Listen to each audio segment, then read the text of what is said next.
Bonjour et bienvenue. Aujourd'hui, on va explorer ensemble les récits fondateurs des prophètes en islam. Il faut voir ça comme une magnifique chaîne de transmission, une guidance qui n'a jamais été rompue pour l'humanité. D'Adam, le tout premier, jusqu'au dernier des prophètes, chaque histoire est pleine de leçons universelles qui, vraiment, nous invitent à réfléchir. Et d'ailleurs, le Coran le dit très clairement, ce ne sont pas de simples contes qu'on raconte pour le plaisir. Non, ce sont des sources de sagesse, des leçons profondes pour celles et ceux qui utilisent leur intelligence. C'est donc cette invitation à la réflexion qu'on va suivre pas à pas. Allez, on plonge directement dans le vif du sujet. On va commencer par le commencement avec le tout premier prophète Adam, et puis on verra les preuves incroyables de patience vécues par le prophète Nuh. L'histoire de l'humanité, elle débute avec Adam. Sa création est vraiment unique. Il est façonné à partir d'argile et Allah y insuffle son esprit. Et ce qui est fascinant, c'est que la première chose qui lui a été accordée, c'est la connaissance. Dès le départ, ça nous montre la valeur immense du savoir. Mais bien sûr, arrive la première épreuve, la tentation, puis la désobéissance. Mais le plus important, c'est ce qui vient après, le repentir, un repentir sincère. Et la réponse d'Allah, c'est le pardon. Ça instaure tout de suite les concepts clés de la miséricorde. Et cette idée magnifique qu'on peut toujours revenir vers son Créateur. Maintenant, passons à l'histoire de Nuh. Et là, on a un exemple absolument saisissant de persévérance face à des difficultés qu'on peine même à imaginer. 950 ans. C'est un chiffre qui nous dépasse, qui donne le vertige. Il faut juste essayer de visualiser. Appeler son peuple à la vérité jour et nuit, sans relâche pendant presque un millénaire, pour au final n'être écouté que par un tout petit groupe de personnes. L'extraordinaire leçon de patience de Nuh, elle est là. Du coup, les leçons qu'on en tire sont vraiment capitales. La patience face à tout. La persévérance même quand on se moque de nous, ça nous rappelle l'importance de tenir bon. L'obéissance totale aux ordres divins et cette conviction profonde que la vérité à la fin finit toujours par gagner. Des leçons qui sont plus que jamais d'actualité. On continue notre parcours avec une figure centrale, Ibrahim, surnommé l'ami d'Allah. Ce qui est fascinant chez lui, c'est comment il a utilisé sa propre raison pour découvrir la vérité. Ce cheminement est juste brillant. Ibrahim n'a pas simplement accepté les croyances de son peuple. Non, il a regardé le monde autour de lui, il a observé, il s'est posé des questions. Il a utilisé son intelligence pour arriver à une conclusion logique. C'est un rappel puissant de l'importance de la réflexion, de ne pas hésiter à chercher une vérité plus profonde.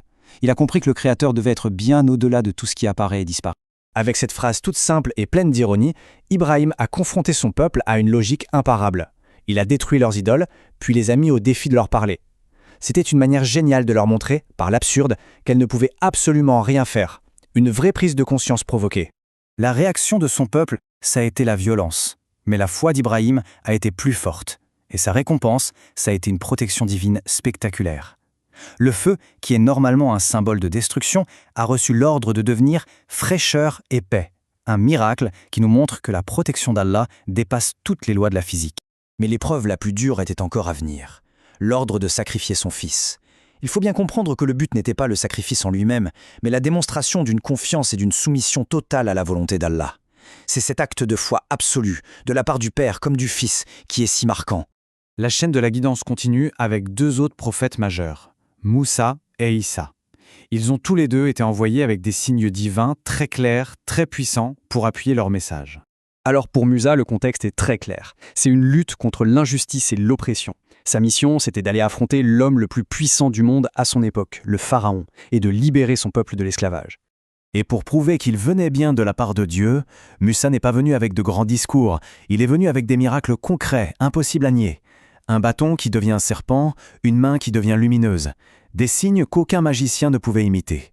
Mais Pharaon, aveuglé par son orgueil, a tout simplement refusé de voir la vérité. On en arrive maintenant à l'histoire de Issa, où son existence même est un signe divin.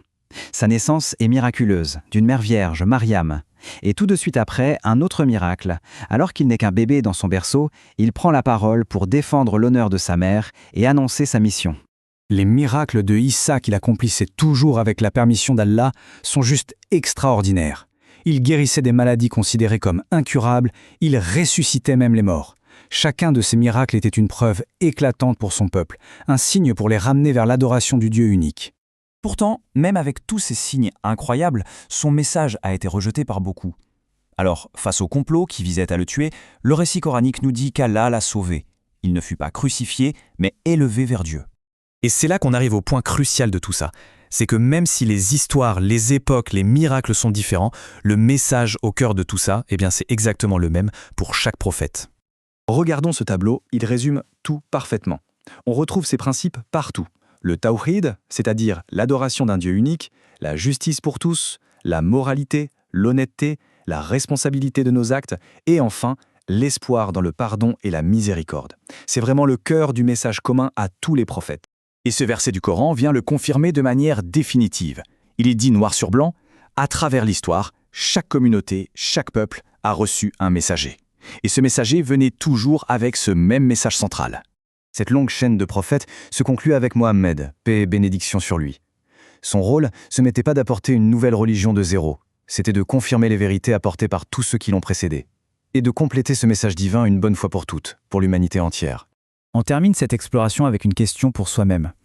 Quand on repense à la patience de Nouh, à la logique d'Ibrahim, au courage de Moussa ou à la compassion de Issa, laquelle de ces qualités nous parle le plus aujourd'hui ? Laquelle pourrait être une source d'inspiration, un guide pour faire face à nos propres défis au quotidien ?